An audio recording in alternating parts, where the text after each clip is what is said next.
bourgeois ne sont que des bandits. Ils volent et tuent les travailleurs pour avoir des profits. Mais unis comme dans une grande armée, nous écrasons la bourgeoisie, elle peut nous arrêter. Nous écrasons la bourgeoisie, elle peut nous arrêter. Bonjour à tous, ici Vincent du podcast Communiste Révolutionnaire. Aujourd'hui, on parle de l'OTAN et de pourquoi les communistes s'opposent à l'OTAN. Et je reçois Benoît du comité de rédaction de Révolution communiste. Salut Benoît. Salut Vincent. Alors, on va commencer d'abord en parlant un peu de pourquoi on parle de l'OTAN, en fait. Bien, on a eu la chance à Montréal de recevoir tous ces criminels de guerre à la tête de l'OTAN. Ils sont venus à Montréal pour planifier leurs prochaines actions pour mieux exploiter la classe ouvrière internationale et supporter le génocide en Israël. Et ça correspondait avec... les manifestations qu'on a organisées correspondaient aussi avec une grève étudiante pour la Palestine. Au Québec, là, on avait plus de 80 000 étudiants en grève dans des dizaines d'associations. Je pense que c'était quand même un moment assez historique. Ça faisait longtemps qu'on n'avait pas vu ça. Est-ce que tu aurais quelques mots à nous dire là-dessus, Benoît? Oui, je pense que cette manifestation, ces manifestations-là, puis ces grèves dont faut dire, tu as dit c'est une grève en soutien à la Palestine, mais la grève du 22, c'était spécifiquement orienté contre la venue de l'OTAN à Montréal. Faut dire, c'est pas l'OTAN lui-même, mais c'est l'Assemblée parlementaire de l'OTAN qui se présentait à Montréal. Donc, c'est des députés, des membres de l'OTAN qui étaient présents. Mais oui, ça s'inscrit dans une tradition de lutte anti-impérialiste au Québec, notamment avec les manifestations au Québec et au Canada, le meilleur des traditions qui sont un peu perdues.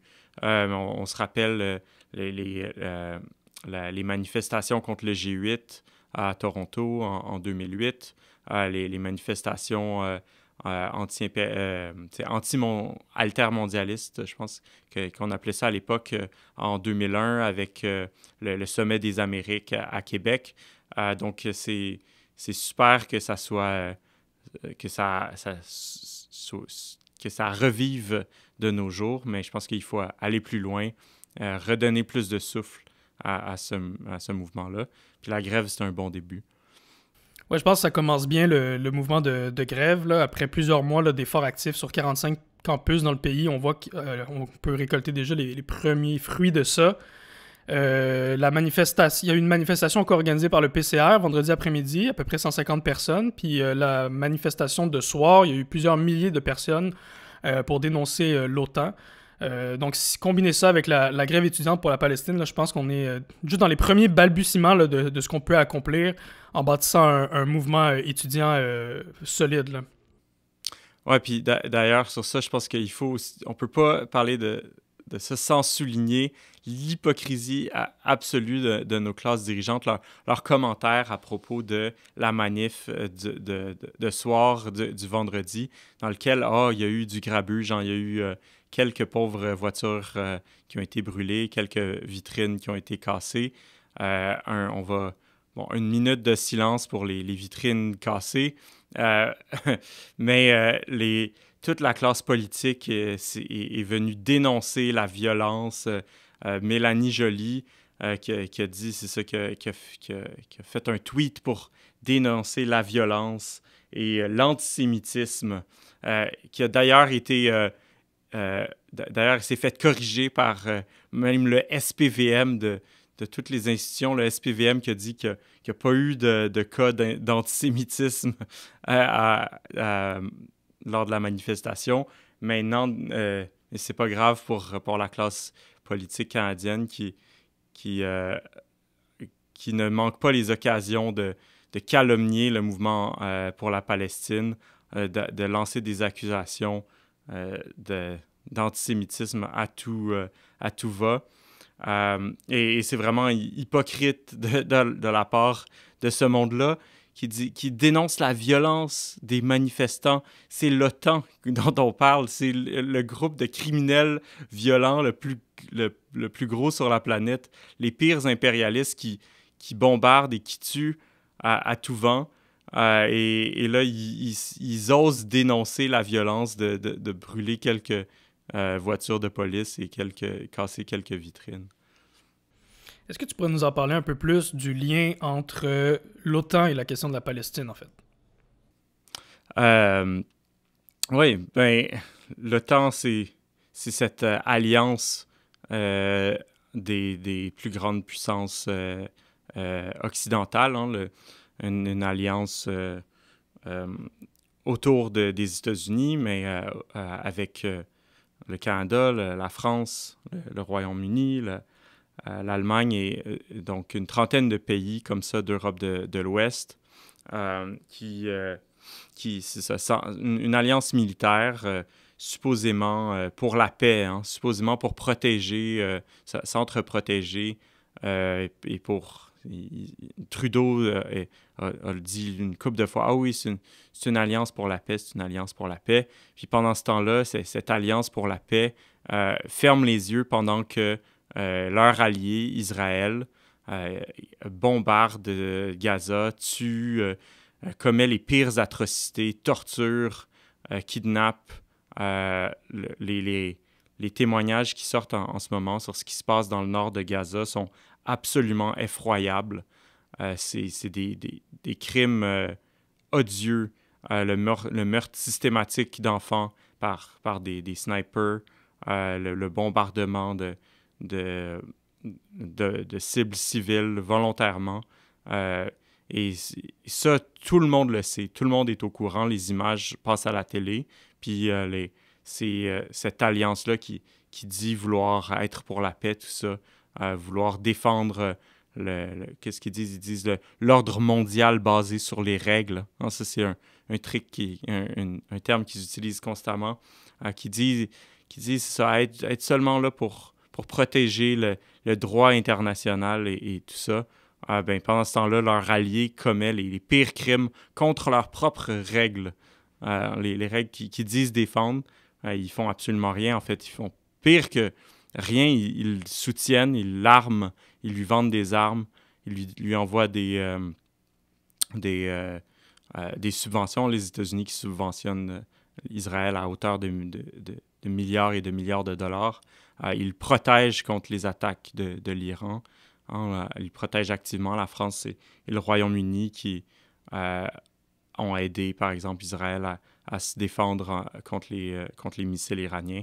Donc, c'est vraiment de la pure hypocrisie. Le cas d'Israël est particulièrement clair, surtout quand on le compare avec le cas de la Russie. Hein, où est-ce que, bon, la guerre en Ukraine...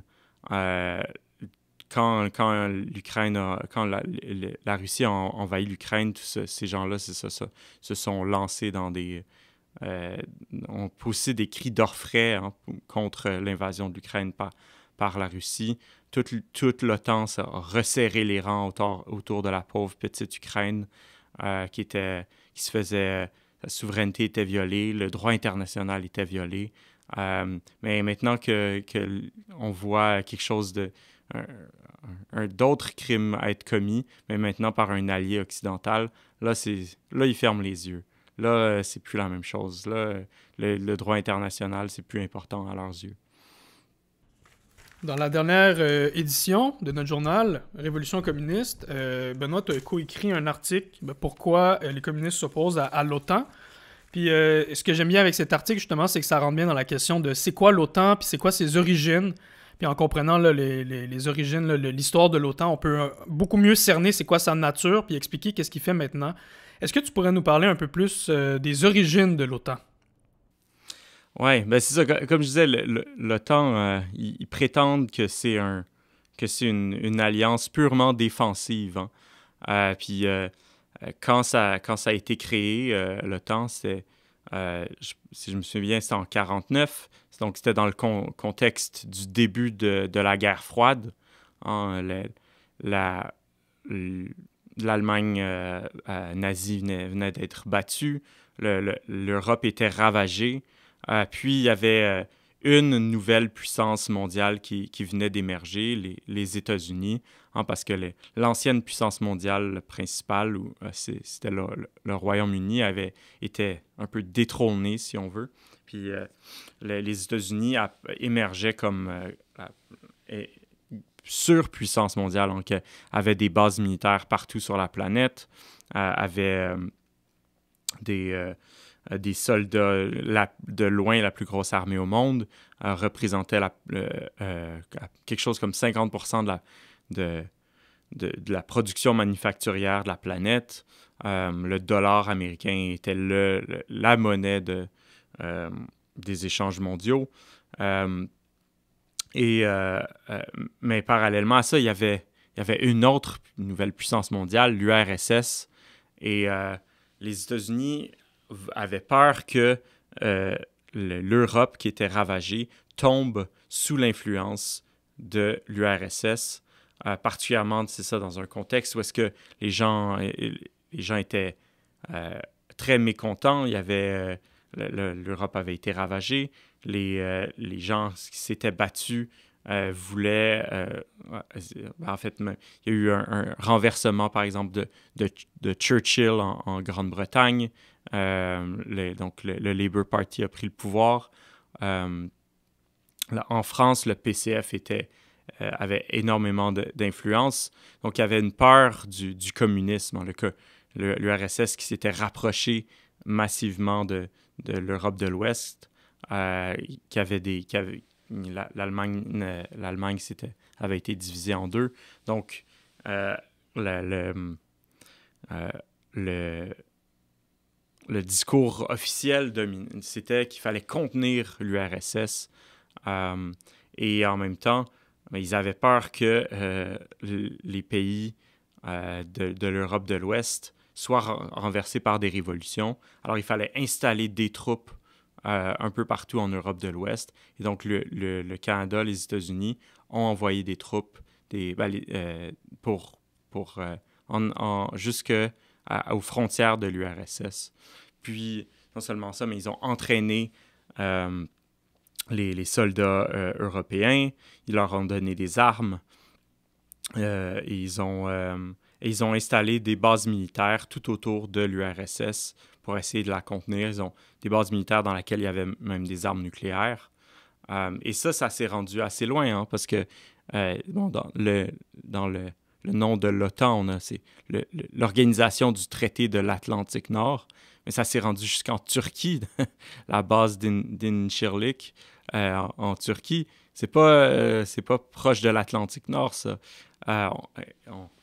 Mais c'est ça, le but, c'était d'encercler l'URSS pour empêcher le système soviétique de s'étendre. Puis non seulement ça, mais il y avait un autre objectif qui était que les puissances, les anciennes puissances, disons, européennes, qui avaient été ravagées, elles avaient des colonies un peu partout à travers le monde. En Afrique, en Asie. Il y avait la peur que ces colonies-là se révoltent et tombent entre les mains de l'URSS, qu'elles se révoltent et adoptent le système soviétique, le système staliniste. Et donc, l'OTAN, à travers des choses comme le traité d'aide, la clause d'aide mutuelle ou quelque chose comme ça de l'OTAN, a donc fourni des armes, entraîné des pilotes, des choses comme ça, aux pays européens qui étaient prostrés après la guerre pour les aider à garder le contrôle de leurs colonies. Et c'est ce qu'on a vu au Mozambique, par exemple, au Vietnam, au Kenya. Donc, des armes de l'OTAN qui ont été utilisées pour écraser des révoltes, pour écraser des mouvements de masse qui s'étaient soulevés contre le colonisateur européen, français, anglais, etc. Donc, pour vraiment garder ces pays-là sous la botte des impérialistes, ils ont été écrasés dans la violence par des armes données par le Canada et les États-Unis par le biais de l'OTAN. Ouais, je pense que ça couvre bien les origines de l'OTAN, les premières décennies. Si je me trompe pas, l'OTAN commence à vraiment se mettre à interférer là, dans la politique des autres pays, particulièrement après la chute de l'Union soviétique. Est-ce que tu pourrais nous parler un peu plus de qu'est-ce que va faire l'OTAN justement après cette période-là, ou s'il y a peut-être des éléments marquants un peu avant la chute de l'Union soviétique là, concernant l'OTAN? Mais oui, c'est vrai, tu as raison de souligner que ce qui est paradoxal, c'est que l'OTAN a été formé officiellement pour contenir l'Union soviétique, pour contenir l'agression soviétique, c'est ça qu'il disait. Alors que, bon, c'était plutôt les États-Unis qui étaient agressifs à l'époque, mais mettons ça de côté. Mais tu as raison qu'en fait, l'OTAN n'a pas été, à part l'aide mutuelle sous forme d'armement et tout ça, et puis la création de bases militaires un peu partout, l'OTAN, en tant que tel, n'a pas vraiment agi avant la chute de l'URSS, paradoxalement. Le seul cas qu'on peut noter, c'est l'utilisation d'une base militaire de l'OTAN à Incirlik en Turquie en 1958 qui a servi à l'invasion du Liban par les Marines américains je donnais un exemple je disais que l'OTAN avait aidé à écraser des révoltes anticoloniales. Ben, c'est un cas. Hein. En 1958, il y a une révolte populaire contre le président Chamoun au Liban, président qui était aligné avec l'Occident. Et les États-Unis venaient de l'aider à se faire réélire par des méthodes frauduleuses. Puis les gens ont bien vu ce qui était en train de se passer et sont révoltés. Et les Marines ont été envoyés pour contenir la révolte, pour écraser la révolte. C'est un peu le seul cas d'intervention active, disons, ou semi-active de l'OTAN avant la chute de l'URSS. Mais après la chute de l'URSS, là, ça devient une autre question. C'est là qu'on commence à avoir des opérations de l'OTAN. Parce que ce qu'on voit, c'est que les États-Unis deviennent vraiment la puissance militaire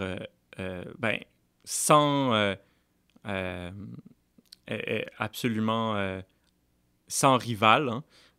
Il y a personne qui peut même approcher la puissance des États-Unis, puis ils deviennent vraiment...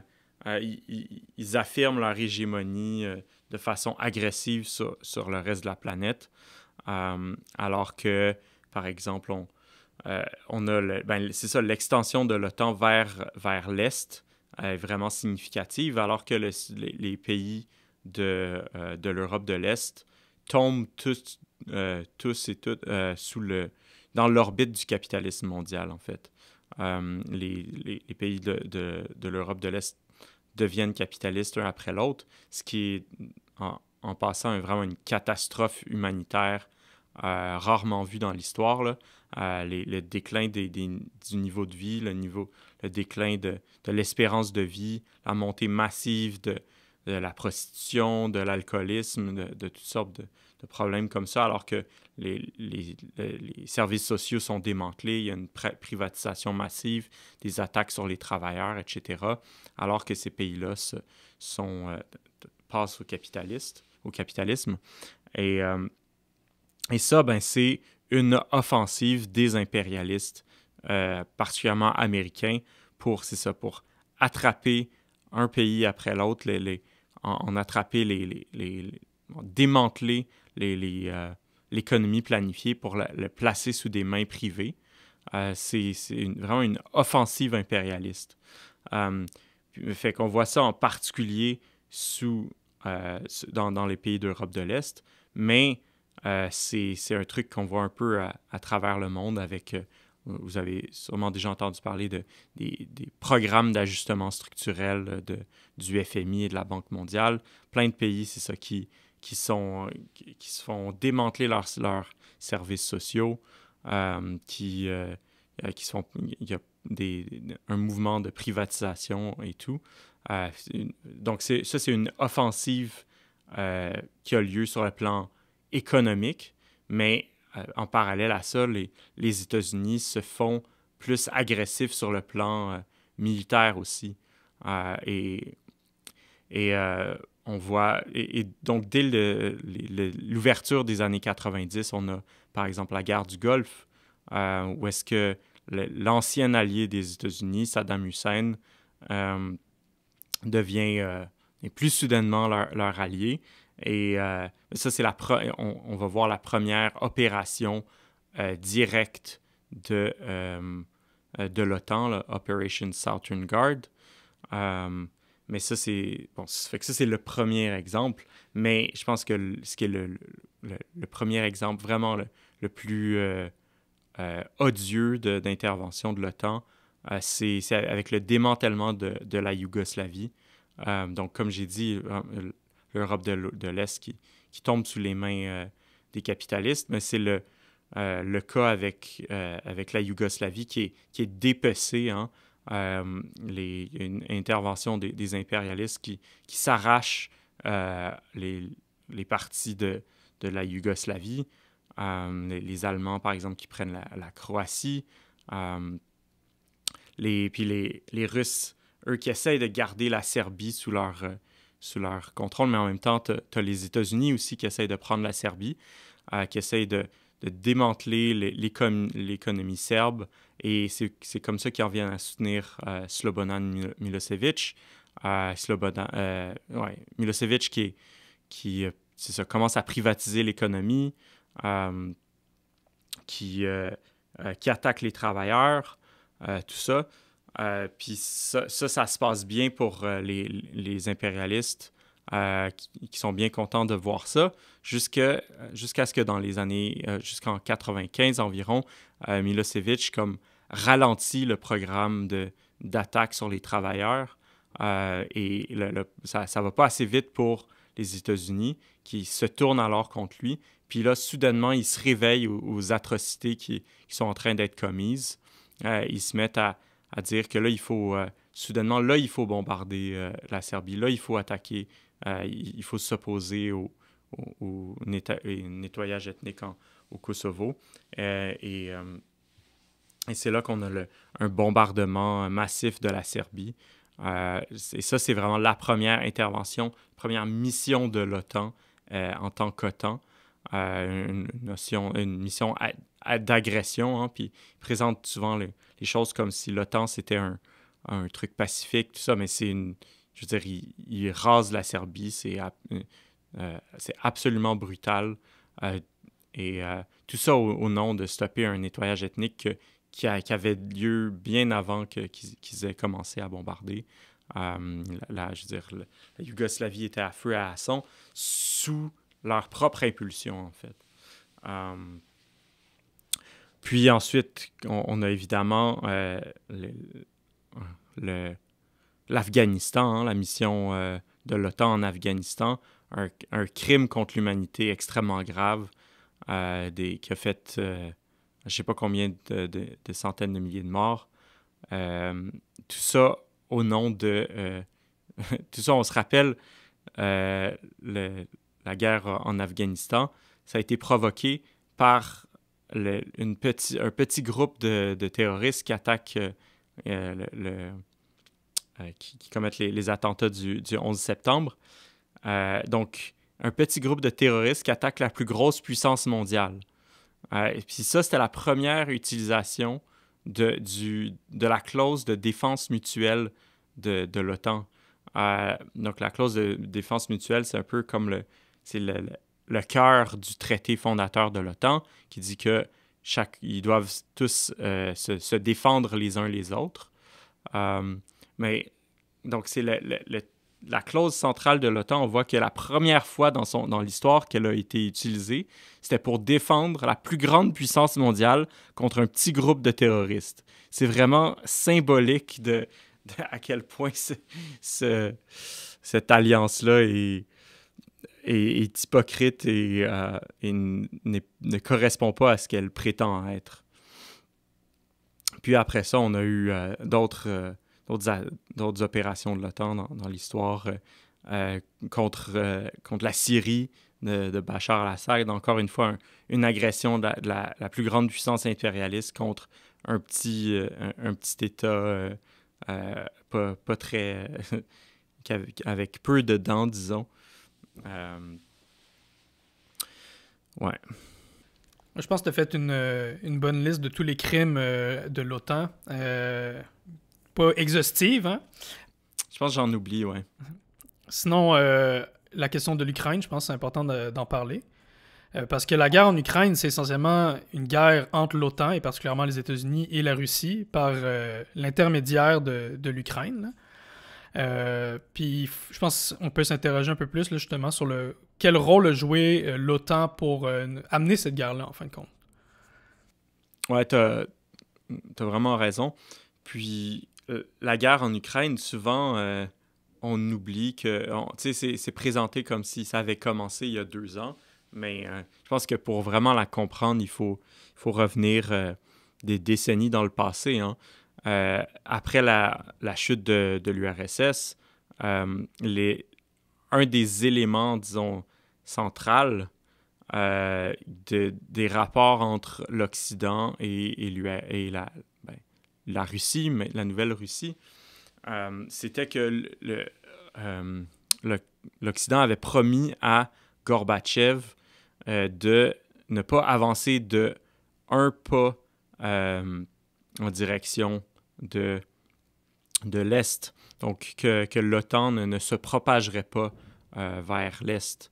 Donc, n'empiéterait pas sur les zones d'influence des impérialistes.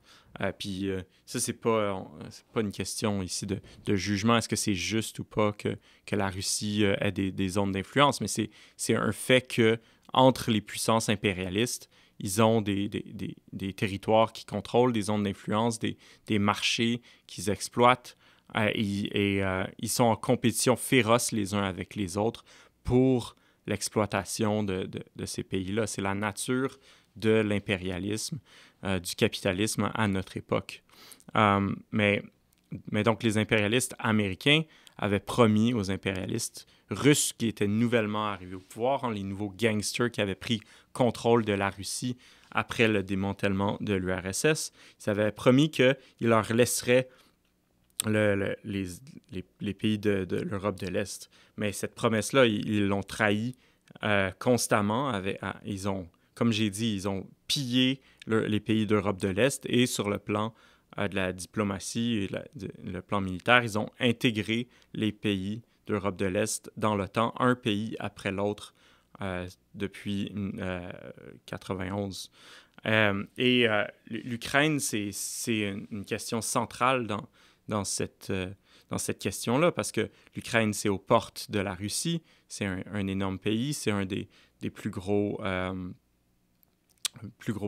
producteurs de céréales, et c'est la géographie de l'Ukraine fait en sorte que ça donne un accès direct aux zones cruciales de la Russie. Donc, c'est un élément, ça devait être historiquement une zone tampon, disons, entre l'Occident et la Russie. Mais à partir notamment de 2014, il y a eu des moves de plus en plus agressifs de la part de l'Occident pour empiéter sur l'Ukraine, notamment avec le fameux mouvement Euromaïdan, qui était un mouvement télégraphié par l'Occident, une espèce de coup d'État, une révolution orange, une révolution de couleur, pardon, pour renverser le gouvernement qui était pas pas assez pro-Occident à leur goût. Et donc, il y a un gouvernement pro-Occident qui commençait à faire des deals avec l'Union européenne, tout ça qui a été installé en Ukraine. Et la promesse d'intégrer l'Ukraine à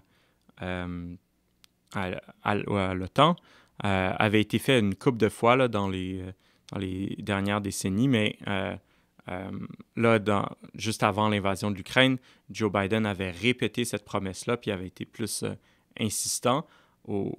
Puis il s'était fait avertir par Poutine que c'était une ligne rouge à ne pas franchir. Parce que la Russie, comme je disais, avait été... son territoire avait été démantelé, ou ses zones d'influence, plutôt, avaient été démantelées, avaient été prises une après l'autre après la chute de l'URSS. Mais là, elle disait, là, c'était fini, là. La Russie est redevenue une puissance d'importance, disons, régionale. Et les Russes sont d'avis que leur humiliation, ce qu'ils considèrent être, eux, leur humiliation, doit cesser. Et donc, ils ont tracé une ligne rouge dans le sable au niveau de l'Ukraine. Et quand Biden a fait ses moves pour intégrer l'Ukraine dans l'OTAN, mais c'est ça, ils ont franchi cette ligne rouge. Donc, c'était une guerre qui a été entièrement provoquée par l'Occident sur la base d'une promesse. Puis d'ailleurs, ce qu'il faut dire, c'est que cette promesse d'intégrer l'Ukraine dans l'OTAN, c'est une promesse un peu dans le ciel, là. C'était... parce qu'il faut se rappeler, c'est quoi ça serait quoi les conséquences d'intégrer l'Ukraine dans l'OTAN? Ça voudrait dire que si l'Ukraine avait été membre de l'OTAN au moment de l'invasion russe, ça aurait engagé tout l'Occident, tous les 32 membres de l'OTAN à intervenir pour défendre directement l'Ukraine. Ça les aurait engagés directement dans la guerre, ce qu'ils veulent pas vraiment faire. Donc, ils ont provoqué la Russie dans une guerre en Ukraine pour une promesse qu'ils ne comptaient pas réellement remplir, en fait. C'est absolument hypocrite, encore une fois. Ouais, puis avec la question des missiles à longue portée, en ce moment, je pense que ça vient complexifier l'affaire, tu sais.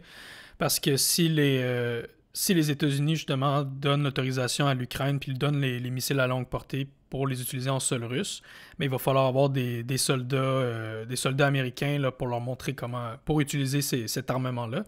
Et donc là, ça mettrait directement en conflit là, les États-Unis et la Russie, en fait. Là. Puis là, ça pose un grand danger, en fait, d'étendre le conflit là, vers une troisième guerre mondiale, en fait. Là. Ben oui, puis en fait, c'est arrivé. Là, ils ont commencé à utiliser les missiles américains.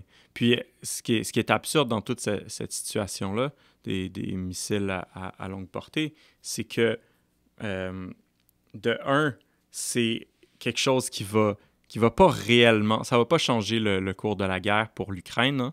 Je pense que en tout, il y en a quelque chose comme 100 des missiles à longue portée, ou entre 60... En tout cas, dans l'ordre de dizaines, quelque chose comme ça.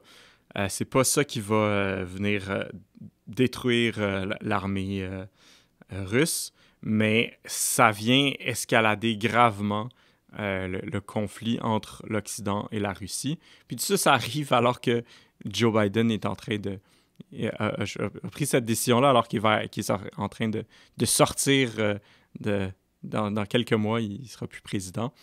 Il vient d'engager les États-Unis encore plus profondément dans une guerre, une guerre dont il n'y aura plus à s'occuper maintenant. C'est vraiment incroyable.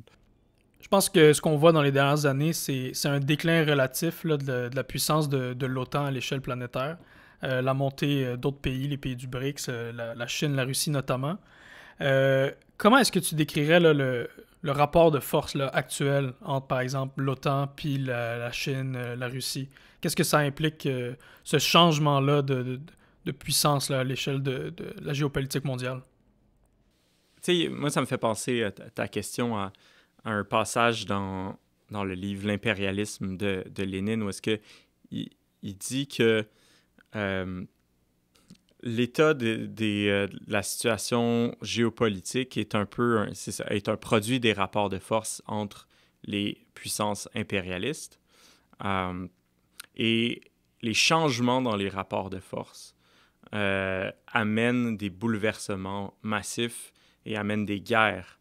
C'est ce qu'on a vu avec la Première Guerre mondiale, avec la montée de l'Allemagne qui voulait se tailler une place sur l'échiquier mondial, qui voulait des colonies essentiellement, qui considérait que le partage des colonies africaines, par exemple, n'avait pas été juste, qu'elle aussi, elle en voulait. Et c'est un peu la même chose avec la Deuxième Guerre mondiale, en fait. C'était ça l'ambition de Hitler, c'était l'ambition d'affirmer la domination ou la place de l'Allemagne comme nouvelle puissance mondiale. Et aujourd'hui, on voit qu'il y a encore une fois un changement dans les rapports de force entre les puissances impérialistes, avec un déclin relatif des États-Unis. Les États-Unis demeurent la principale puissance mondiale, la principale économie, la principale force militaire sur la planète, mais il y a quand même un déclin des États-Unis. Ils sont plus capables d'intervenir aussi librement que par le passé. Ils sont plus capables de mener des guerres un peu partout en même temps. Et ils n'ont plus la même influence que par le passé. Et il y a la montée de nouveaux acteurs, de nouveaux joueurs. Évidemment, en premier, on a la Chine qui est en train de... qui est maintenant la deuxième puissance mondiale, hein, la deuxième économie, la deuxième armée. Il y a même des indications que la Chine a la principale marine militaire sur la planète. Mais on a aussi d'autres joueurs, comme la Russie, évidemment, l'Iran, les Émirats arabes unis, etc. Et le déclin des États-Unis, la montée de nouvelles puissances fait en sorte que il y a les pays qui étaient auparavant sous la botte complète des États-Unis, qui étaient complètement sous la botte des États-Unis, qui obéissaient au doigt et à l'œil, aujourd'hui se sentent une plus grande indépendance. Se voient que les États-Unis sont plus capables d'imposer leur volonté autant.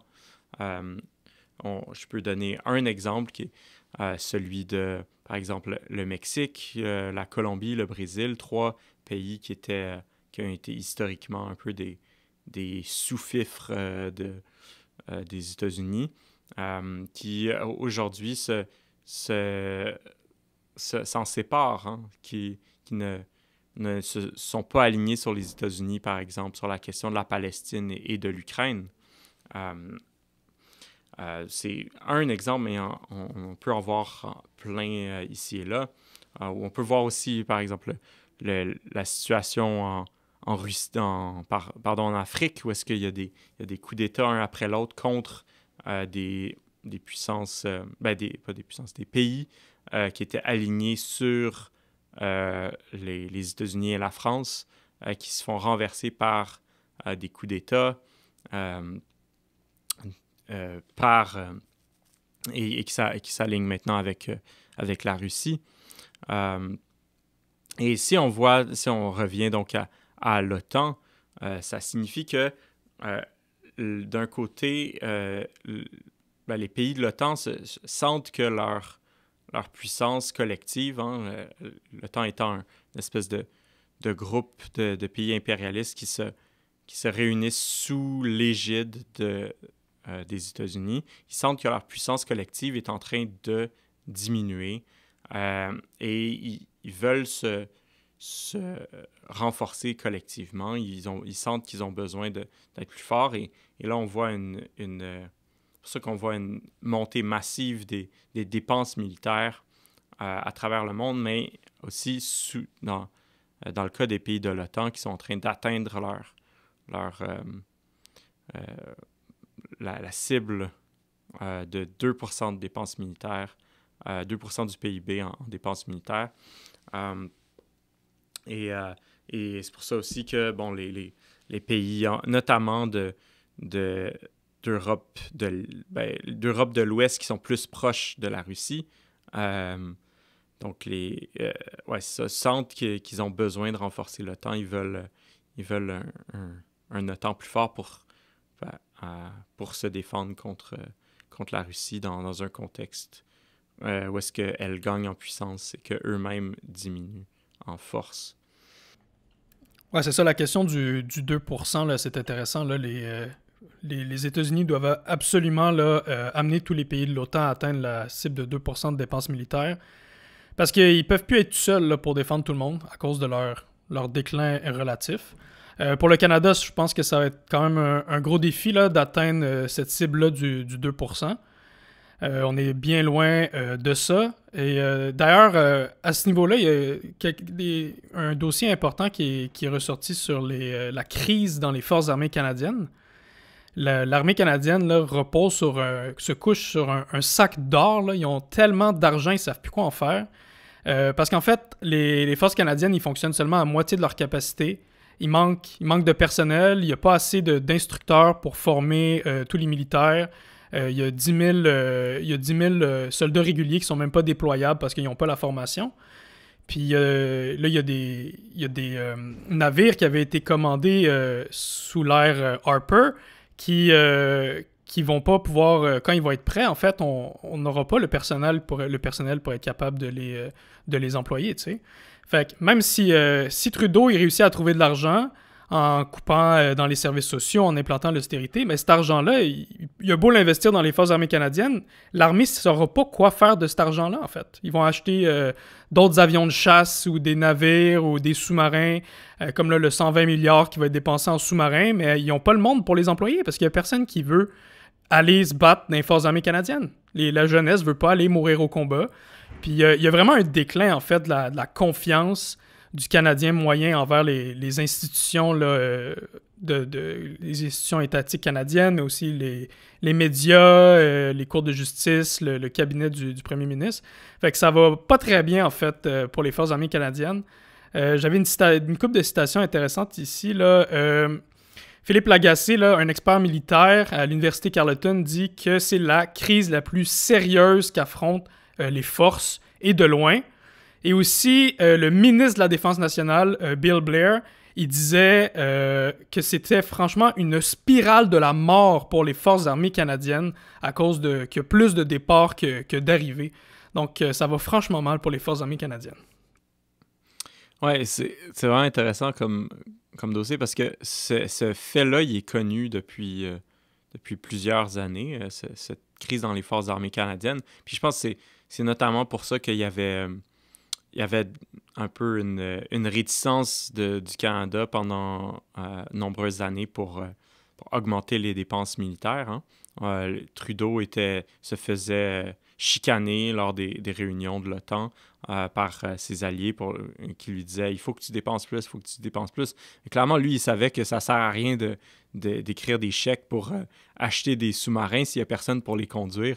Puis ce qu'on voit, c'est que les impérialistes sont mauvais à être impérialistes, sont incompétents à être des impérialistes. Ils sont pas capables de bâtir leurs armées correctement. Mais qu'à cela ne tienne, ils vont quand même ils ont quand même réussi à convaincre Trudeau, c'est ça, de faire ces dépenses militaires-là. Il y a même, je pense qu'il y avait une lettre c'était quoi? C'est la Chambre des affaires du Canada à Trudeau récemment qui disait que 2% du PIB, c'est pas assez. Il faut 3% du PIB en dépenses militaires. Puis tout ça pour des joujoux militaires qui vont servir à rien, qui vont être inutilisés parce qu'il n'y a personne qui sait s'en servir, parce qu'ils n'ont pas le personnel pour s'en servir. Puis ça va être payé comment? Mais comme tu disais, ça va être ça va être payé par des coupes, par des attaques sur nos conditions de vie, des attaques sur les services sociaux. Pendant ça, qu'est-ce qu'on regarde là? Les hôpitaux s'écroulent, les écoles s'effondrent, il y a les infrastructures un peu partout sont en décrépitude complète. Ils sont pas capables de nous fournir des services. Puis, tous les services qui rendent la vie agréable ou tolérable ici, ils vont couper dedans pour pouvoir acheter des tas de ferraille qui serviront à rien, qui au mieux serviront à rien, puis au pire serviront à tuer des innocents. Je sais pas, il va falloir amener cet épisode à une conclusion. Je sais pas pour vous, là, les auditeurs à la maison, mais moi, avec tout ce que Benoît m'a raconté, la conclusion à laquelle j'arrive, c'est qu'il faut renverser l'OTAN. Il faut détruire l'OTAN, se débarrasser là, de ce nid de criminels de guerre et de chefs de l'impérialisme. Mais comment, Benoît, on pourrait faire pour se débarrasser de l'OTAN? C'est quoi la prochaine étape pour nous, là, les communistes? Ben, pendant longtemps, il y a un slogan qui était entendu à gauche, c'était « Le Canada hors de l'OTAN ». Puis, c'est bien beau. Je veux bien ça, moi aussi. Mais je pense qu'il faut voir que l'OTAN, en fait, c'est le symptôme plutôt que la maladie. Hein. L'OTAN, c'est une alliance des grandes puissances impérialistes. Et il y a une raison pour laquelle les impérialistes s'allient ensemble. C'est parce que c'est dans leurs intérêts. Ils s'allient contre leurs ennemis, pour protéger leurs intérêts, pour protéger leur zone d'influence, pour protéger les pays leur domination sur les pays qui pillent, qu'ils exploitent. Ils ont besoin d'armes pour ça. Ils ont besoin d'organiser leur violence collective contre leurs ennemis pour protéger leur zone d'influence. Et ça, c'est donc ça veut dire que c'est un produit de l'impérialisme. L'OTAN, c'est un produit de l'organisation du système capitaliste, ou c'est un produit du système capitaliste lui-même, qui pousse chacun des pays à vouloir se battre, à être en concurrence pour le contrôle des ressources, le contrôle des marchés, le contrôle des zones d'influence, des ressources naturelles. Et donc, la source de tout ça, c'est le système économique, en fait. Et si on veut se débarrasser de ce regroupement de bandits, de criminels, de guerre qui est l'OTAN, il faut s'attaquer à la source qui est le système capitaliste. Il faut renverser ce système-là. Et c'est pour ça que nous, comme communistes, on essaie de fournir une solution de rechange à ce système-là. Hein. On essaie de bâtir un parti révolutionnaire qui vise à organiser les éléments les plus conscients, les plus radicaux, les plus militants de la classe ouvrière pour préparer un parti qui s'organise pour renverser ce système-là. Donc, c'est comme ça, je pense qu'on doit préparer le renversement de l'OTAN. Bien, merci beaucoup, Benoît. Je pense que c'était très instructif. Alors, à tous à la maison, on se voit une prochaine fois pour un prochain épisode du podcast Communiste Révolutionnaire. Salut!